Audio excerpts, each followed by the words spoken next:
Hey guys, today we're making a really easy and delicious carrot cake. It's gonna have pineapple, walnuts, all the spices, sour cream for moisture, and don't think I forgot that cream cheese frosting. First step is to mix our wet ingredients in a bowl. I'm starting off with 3/4 of a cup of vegetable oil, and then also 3/4 of a cup of sour cream. Give it a whisk, and then we're gonna add in our sugar and vanilla. 1 teaspoon of vanilla. Just whisk that in. 1 2/3 cups of sugar, 3 eggs, whisk it all together.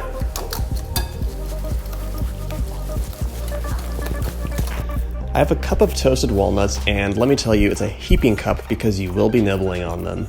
If you don't know how to toast walnuts, all you do is lay them out on a baking sheet and then bake them for about 10 minutes. You can shake them halfway through so they are not all burnt on one side. I'm peeling and shredding about 1 pound of carrots right now. This is gonna add so much moisture to the cake. It's gonna be delicious.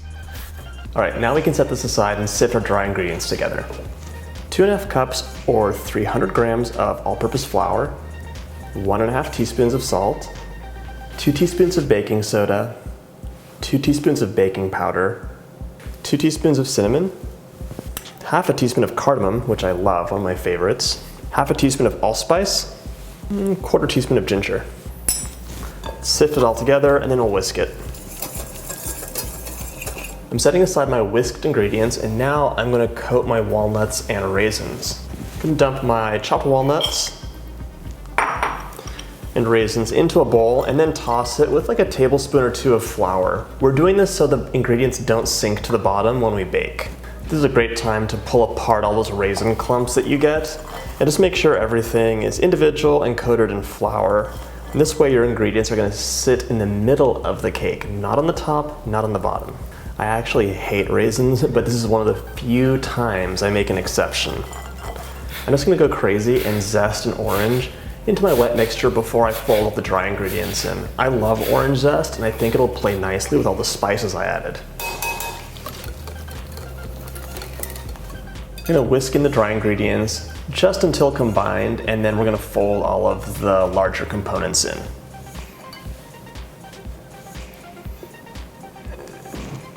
It's not fully mixed, there's some dry spots, but we're folding ingredients in, so there's no need to worry. I'm adding in my walnuts and raisins now. Just fold them in.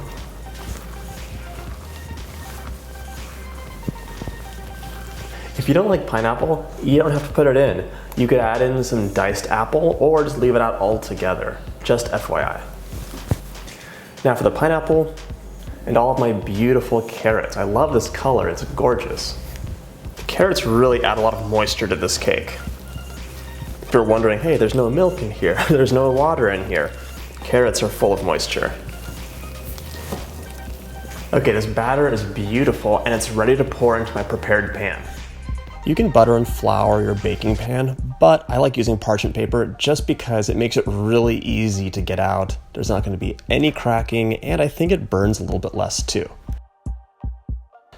Transfer that batter, and now it's time to bake at 350 for about an hour. This is a lot of cake, so you have to give it time in the oven to bake.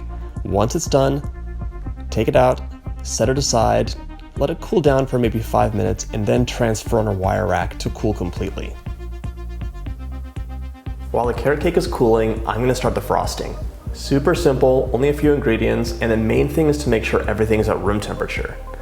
Starting off with 12 ounces of unsalted butter at room temperature. Never use cold butter in anything except for pastry. I'm gonna cream this and then add my cream cheese in. Okay, perfect, that looks great. Now we're gonna add in 16 ounces of room temperature cream cheese. Okay, now let's cream this. I'm adding in about 1/2 tablespoon of vanilla right now.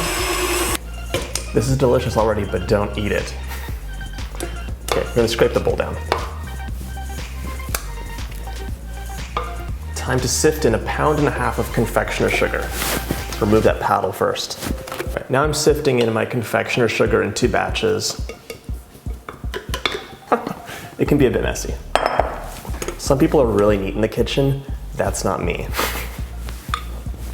All right, so I might be messy, but I'm not crazy. I'm gonna cover this with a tea towel and beat on low for a few minutes until it's nice and creamy. If you don't use this, it's gonna be really problematic.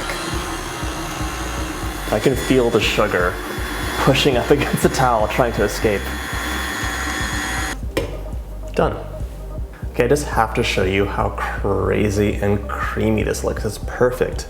Pardon my powdered sugar covered hands. Look at this texture.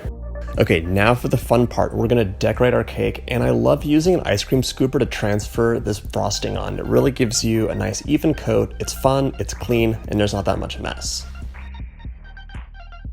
Use an offset spatula or whatever you want, even a knife, to just smooth it out, give a little swirl, and then a beautiful sprinkle of toasted walnuts. These add so much texture and flavor. I love them.